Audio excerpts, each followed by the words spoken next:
Have you ever wondered why the African flag is red, black, and green? It's not just a flag. It's a revolutionary statement created before Africa was free, a banner for an entire people demanding recognition, dignity, and unity.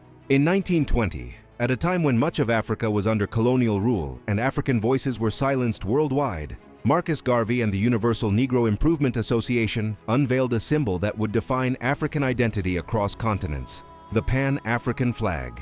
Every color of this flag tells a story, and none of it is accidental. Black stands for the people themselves, Africans and the African diaspora, the ones who survived slavery, oppression, and the relentless erasure of their histories. It is a declaration that we exist, and we will not be ignored. Red represents the blood that was shed, not just the blood spilled in wars, but the countless lives lost in slavery, colonization, and resistance. It is a reminder that freedom is not given, it is paid for in sacrifice. Green symbolizes the land of Africa, its fertility, its abundance, its promise of renewal and growth. It reminds us that no matter how much was stolen or destroyed, Africa remains rooted, resilient, and alive. This flag was not a decorative gesture, it was political defiance. At a time when African nations were controlled by foreign powers and African identity was suppressed, this flag gave a people their voice, a banner under which they could unite, fight, and assert their humanity. The Pan-African flag became more than a symbol, it became a movement.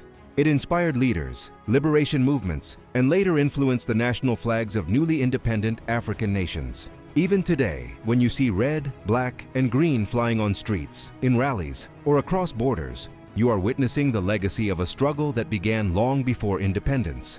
This flag reminds us that Africa was not passive in the face of oppression. It reminds us that African identity, culture, and history were alive, deliberate, and defiant.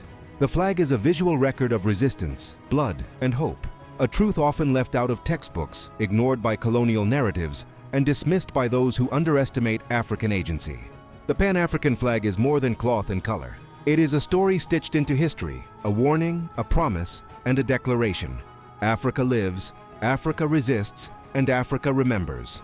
Next time you see it waving, ask yourself, do we really understand the blood, sacrifice, and unity behind these colors?